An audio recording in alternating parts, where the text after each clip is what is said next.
Football ইতিহাসের কিংবদন্তি খেলোয়াড় লিওনেল মেসি যখন আর্জেন্টিনা ভার্সেস অস্ট্রিয়া ম্যাচের লাস্ট মোমেন্টে গোল করেছে, তখন গোটা বাংলাদেশ উল্লাসে ফেটে পড়েছে। মনে হচ্ছিল গোটা পৃথিবীর সমস্ত খুশি তাদের কাছে ধরা দিয়েছে। ফুটবল ইতিহাস জগতে লিওনেল মেসির মতো কিংবদন্তি খেলোয়াড় আর কখনো আসবে কিনা সেটা আমার জানা নেই। তবে আমার কথা হলো, আমি যখন দেখলাম আমার বাসার পাশে মেসি যখন গোল দিচ্ছে, তখন বিকট আওয়াজ হচ্ছে, ছেলেরা উল্লাসে ফেটে পড়েছে, তখন কোরআনের সেই আয়াত আমার মনে পড়েছে, ওয়া হাদিহিল হায়াতুদ দুনিয়া ইল্লা লাহউন ওয়া লাইবুন ওয়া ইন্নাদ দারাল আখিরাতা লাহিয়াল হায়াওয়ান। আল্লাহ সুবহানাহু ওয়া তাআলা বলছেন, মুসলমানের ছেলেরা শোনো, তোমার কাজ সেটা নয় যে তুমি খেলাধুলা নিয়ে এমন ভাবে উন্মাদনার উল্লাসে ফেটে পড়বা, সে দৃশ্য দেখলে মনে হবে না যে তুমি মুসলমানের সন্তান। এমনটা উচিত নয়। মুসলমানের ছেলেরা নামাজ পড়ে না, ফজরের সময় ব্রাজিলের খেলা হয়, ঘুম ভেঙ্গে ভোর 3টা থেকে অপেক্ষা করে।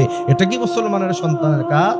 আজকে তুমি যে খেলা দেখলা, তোমার কাছে মনে হলো সে যখন গোল করলো, আর্জেন্টিনা যখন জিতলো, তখন আর্জেন্টিনার সাপোর্টাররা তারা মনে করলো যে তাদের কাছে আজকে বোধহয় ঈদের দিন, আজকে মনে হয় তাদের কাছে সবচেয়ে বেশি খুশির দিন। এই যে তুমি খুশি হলা, এটা মুসলমানের সিম্পটম নয়। খেলা তুমি দেখো। আমরা যদি বলি যে খেলা টোটালি দেখা যাবে না, এই কথা মানা অনেকের জন্য কষ্টকর, বেশিরভাগ মানুষ এই কথা মানতে পারবে না। এই জন্য বলি খেলা আপনি দেখেন, কিন্তু জিতলেও যা হারলেও তা, ওই জিনিস যদি আপনার হৃদয়ে আপনি ধারণ করতে পারেন, তাইলে আপনি খেলা দেখেন। আর যদি এমন হয় সে জিতলো, আপনি খুশি হলেন, উল্লাসে ফেটে পড়লেন, তাহলে আপনার জন্য কবিরা গুনাহ হবে। সুতরাং সেই জায়গা থেকে আমাদেরকে ফেরত আসতে হবে। আল্লাহ সুবহানাহু ওয়া তাআলা বলছেন খুব সুন্দর করে যে তুমি যা দেখো, তুমি যা করো, সবকিছু রেকর্ড হয়। তুমি যে একসাথে বসে ছেলে মেয়ে একসাথে অবাধে মিলামেশা করে বিশাল বড় স্ক্রিনে তুমি যে খেলা দেখছো, সে দৃশ্য আল্লাহ সুবহানাহু ওয়া তাআলার কাছে রেকর্ড করা আছে। কিয়ামতের ময়দানে আল্লাহ যখন সেই দৃশ্য তোমাকে দেখাবেন, তখন তোমার কলিজা ফেটে যাবে। তখন তোমার মেসি তোমাকে বাঁচাতে আসবে না কিয়ামতের ময়দানে।